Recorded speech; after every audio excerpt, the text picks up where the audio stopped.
Hi,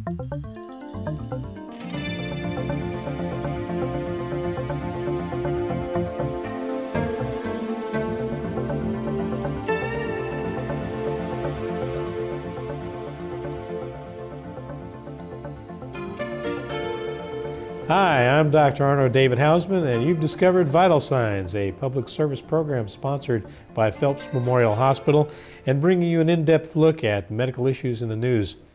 Recently, I attended a lecture at Phelps Memorial Hospital on pain management, specifically chronic pain management, and was taken by the amount of information that was imparted by the doctor who gave that lecture, Dr. Joszef Debiec.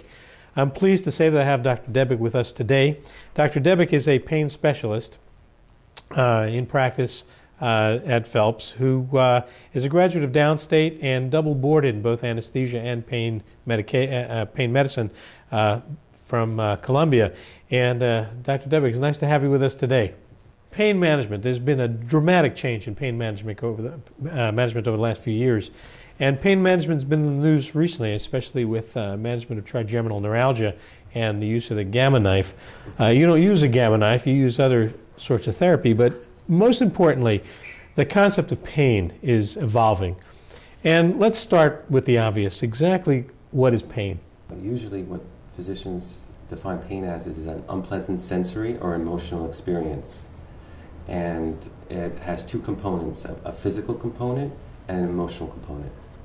Now, there are two large groups of, essentially two large types of pain, and those are basically what? Well, when we look at pain, we look at it, is it either a nociceptive pain or is it a neuropathic pain? Okay, so nociceptive, what are we talking about? What is that? Well, basically if someone is walking down the street, stubs their toe, hits their knee against the wall, there's actual physical damage that the patient sees or feels, and it's a protective mechanism for the body. For a person who has an acute back injury, they've twisted, they've turned, they've bent over, they're going to have a nociceptive component. That's an acute pain. Again, ouch, I just hurt my back. And then they can secondarily develop the chronic neuropathic, or is it part of the injury, or what is it? How does that evolve? It potentially can develop into a chronic neuropathic pain problem. But with low back pain, if you have, let's say, a herniated disc, there is actually some potentially pathology on the nerve in the sense that the nerve is not functioning properly. There's compression of the nerve. And you can develop sciatica symptoms, sometimes called radiculopathy or radiculitis.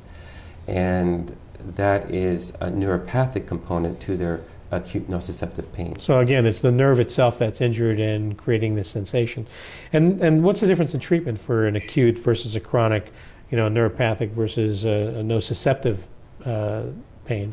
Well, again, what's commonly done with nociceptive pain, and let's say post-surgical pain, some of that just comes in from surgery, that's a nociceptive pain. There's an obvious source of why the pain is coming from.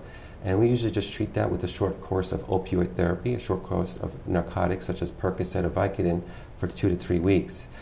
With neuropathic pain, we don't tend to treat neuropathic pain with opioids because it's not directing the treatment at the source of the pain. So for an acute pain, again, if you have a minor injury, you can take aspirin or Advil or any of the non-steroidal anti-inflammatories, or for more severe pain, you can take a mixture, Tylenol and oxycodone, Percocet or something like that.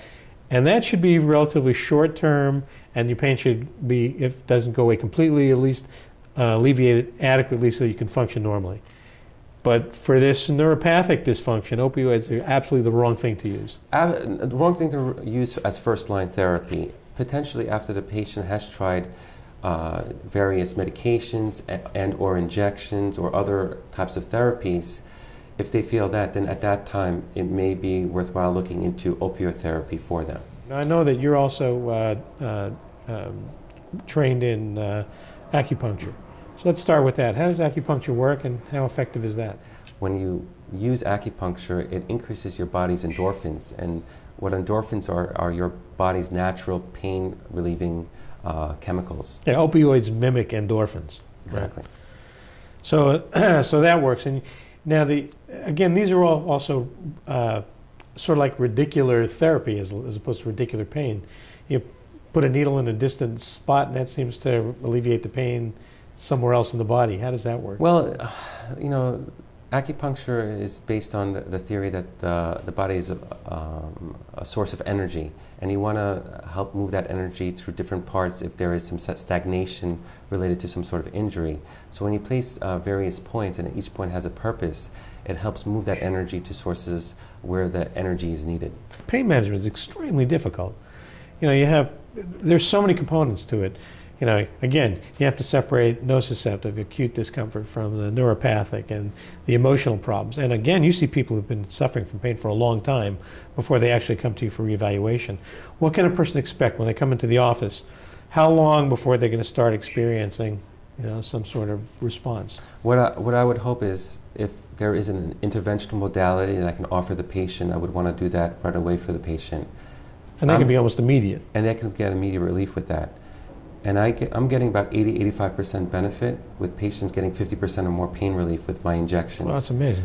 The literature supports about 50–60, but you know, the way we were trained and the way the new pain physicians that are coming out, we're specifically choosing the right patient population to perform these injections on, and therefore our results are substantially greater than what the research supports. And again, it's not one type of modality. You have these alternative treatments that are also very effective in adding to the overall effect.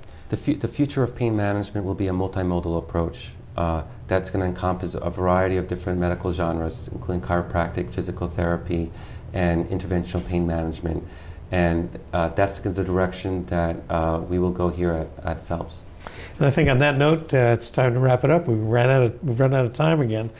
I think we've covered a lot of material. I think that the take-home message for people, number one, is if you're a person suffering from chronic pain, that the first thing you need to do is discuss this with your primary care physician before going into any surgical intervention. At least undergo complete pain management evaluation, a relatively new specialty that's now available in our community at Phelps and throughout the nation as more and more people are trained to do this.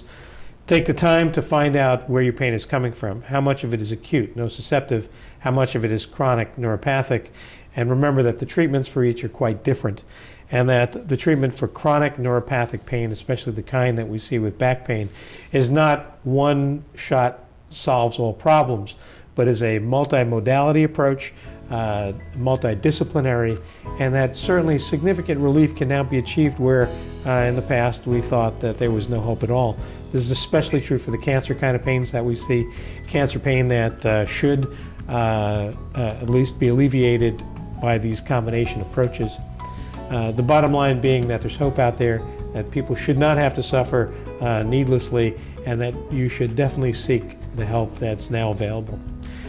Thank you for watching. It's been a pleasure having you. Thank you for being here.